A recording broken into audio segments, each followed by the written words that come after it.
पाकिस्तान के 6 विमान 6 त्यारे गिराने का भारत का दावा जो है पूरी दुनिया के अंदर मजाक बन के रह गया। जनरल बख्शी जो कि भारत के एक नामवर तज्जियाकार भी हैं और वो एक इदारे से रिटायर्ड ऑफिसर हैं, उन्होंने किस तरीके से भारतीय आर्मी को नाकारा तरीन आर्मी करार दे दिया और उन्होंने कहा कि इस आर्मी की वजह से भारत का पूरी दुनिया के अंदर जो है मुंह काला हो रहा है। सबसे पहले आपको जनरल बख्शी का ये इंटरव्यू सुनाते हैं, फिर इस पर बात करेंगे।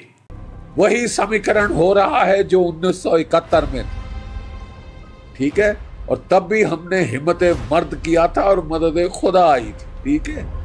और 2 टुकड़े हो गए थे पाकिस्तान के। जब सियार की मौत आती है तो वो शहर की तरफ भागता है, ये समझता है इसको जैसे कि पाकिस्तान ने सोचा था 1971 में इसको अमेरिका बचा लेगा, चीन बचा लेगा।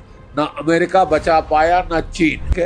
अपने लाभ के लिए ये कितने लोगों को मरवा देना चाहता है और अब कह रहा है कि मैं आधी दुनिया खत्म कर दूंगा। अबे आधी दुनिया खत्म, 170 है तेरे पास न्यूक्लियर वेपन्स, हाँ 170 न्यूक्लियर बॉम्ब्स है तेरे पास, आर्सेनल जो है उनमें से ज्यादातर सब किलोटन है।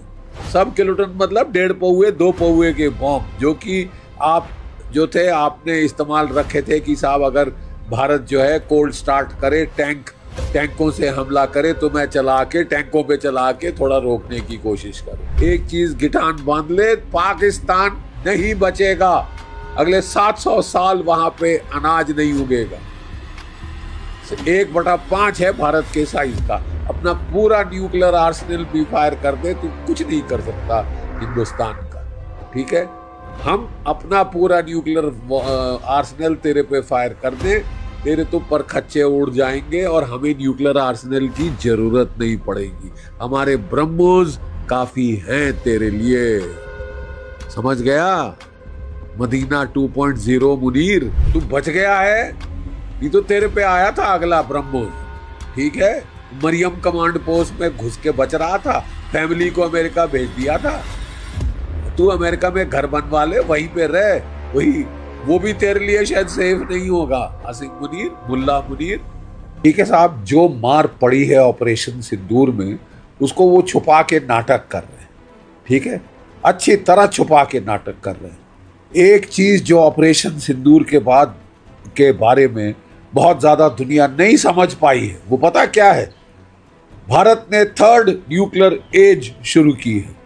2 मॉडरेटली आर्म्ड न्यूक्लियर पावर्स अगर आपस में भिड़े, शरेआम लड़ाई हो, तो क्या रिजल्ट है ऑपरेशन सिंदूर का?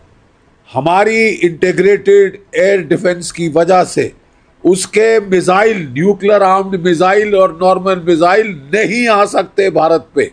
100% 3 फायर किए थे, 3 के 3 गिरा दिए।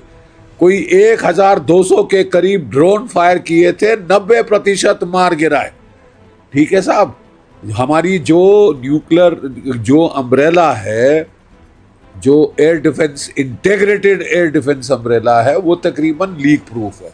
और हम केवल रक्षात्मक पे नहीं सीमित रहते, हमने आगे बढ़ के जहां से उसके 4 एयर बेसिस से उसके फाइटर विद बॉम्ब्स उड़ सकते थे, जकोबाबाद, रहीम यार खान, सरगोदा, हमने उनके परखच्चे उड़ा दिए सर। जो रहीम यार खान की एयर स्ट्रिप अभी तक चालू नहीं हुई, जहां उनके स्टोर्ड थे न्यूक्लियर बॉम्ब्स, ठीक है, वो थे आपके चगाई और किराना हिल्स में, उनको ठोका है। उनके जो द्वार पे इलेक्ट्रिक मोटर्स लगी थी सीमेंट कंक्रीट के गेट खोलने के लिए, उनका ठोक दिया है।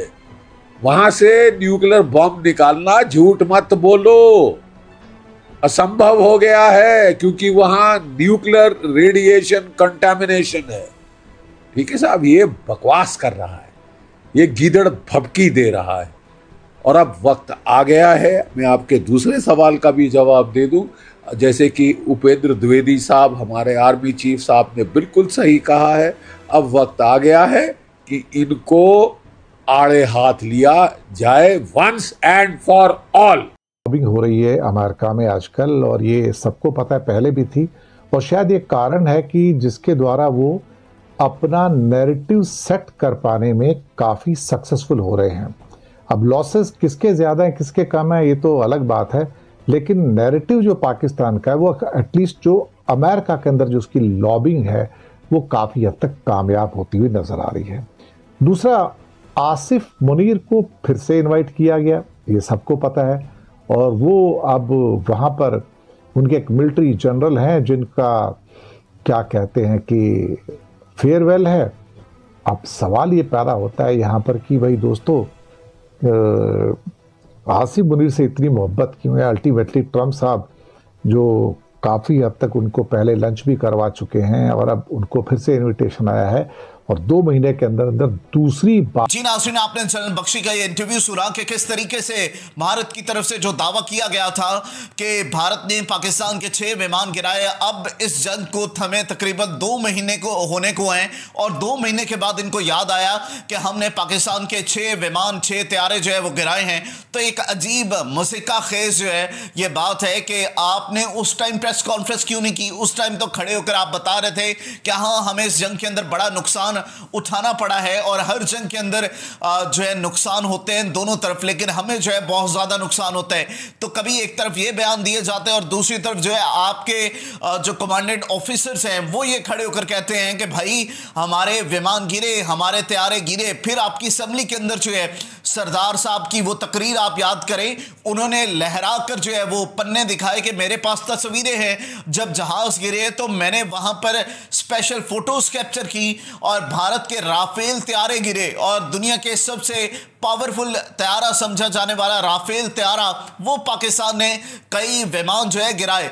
तो एक तरफ वो बयान आता और एक तरफ ये झूठ पर मबनी ये प्रेस कॉन्फ्रेंस जो तकरीबन 2 महीने के बाद इनको याद आया कि भाई हमने तो इनके 6 तैयारे गिराए थे, वो तो हमने बात करनी थी। तो 2 महीने के बाद इनको अचानक से याद आता है, और इस झूठ के ऊपर पूरी दुनिया लानतान कर रही है, और पूरे भारत के अंदर इस वक्त भारतीय आर्मी, भारतीय हुकूमत जो है वो नंगी हो चुकी है। तो इस किस्म की वीडियोस देखने के लिए हमारे YouTube चैनल को लाइक करें, वीडियो को ज्यादा से ज्यादा शेयर करें, चैनल को सब्सक्राइब करना मत भूलिएगा।